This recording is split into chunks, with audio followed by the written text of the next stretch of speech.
নমস্কার, আমি সৌমিতা কলকাতা থেকে। বেশ কিন্তু ঠান্ডা ঠান্ডা পড়েছে, আর এই সময়ে কিন্তু কয়েদ বেলটা বাজারে দেখা যায়। কাঁচা পাকা মিলে আমি এরকম 5টা কয়েদ বেল কিনে এনেছি বাজার থেকে।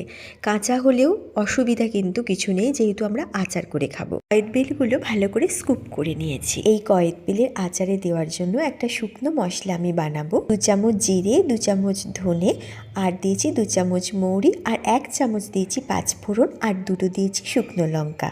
শুকনো খোলায় ভালো করে নাড়াচাড়া করে নিয়ে হামাল দিস্তাতে হাফ ডাস্ট করে নেব, যাতে একটু মুখে দানা দানা হয়ে পড়ে।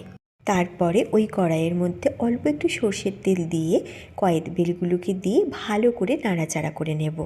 তারপরে ওর মধ্যে দিয়ে দেব পরিমাণ মতো নুন দিয়ে খানিকক্ষণ নাড়াচাড়া করবেন।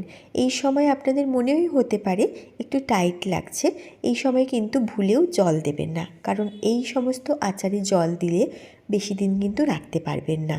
মশলাটা ঠান্ডা হলে তবেই কিন্তু গুঁড়ো করবেন, তাহলে বেশ ক্রাঞ্চি ভাবটা থাকে। এরপরে আমি কয়েদ বেলের মধ্যে প্রায় 250 গ্রামের বেশি গুড় দিয়ে দিয়েছি। আখের গুড় দিয়েছি আমি এখানে।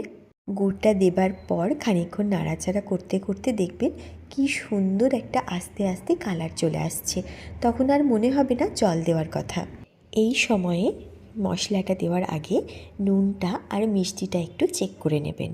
তারপরে উপর থেকে মশলাটা দিয়ে অনেক দিনের জন্য আপনারা এটা স্টোর করতে পারেন। এই শীতকাল এলেই এরকম কয়েদ বেল, টোপাকুল, কামরাঙা, বিলাতি আমড়া স্কুলের গেটের বাইরে বিক্রি হতো।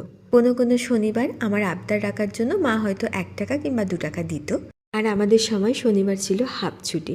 তো কখন ছুটি হবে, কখন ঢং ঢং করে ঘন্টাটা বাজবে, আর আমি দৌড়ে গিয়ে ওই সমস্ত আচার কিনে খাবো। যাই হোক, এরকম কোনো ঘটনা আপনাদের ছেলেবেলায় থাকলে জানাবেন কিন্তু।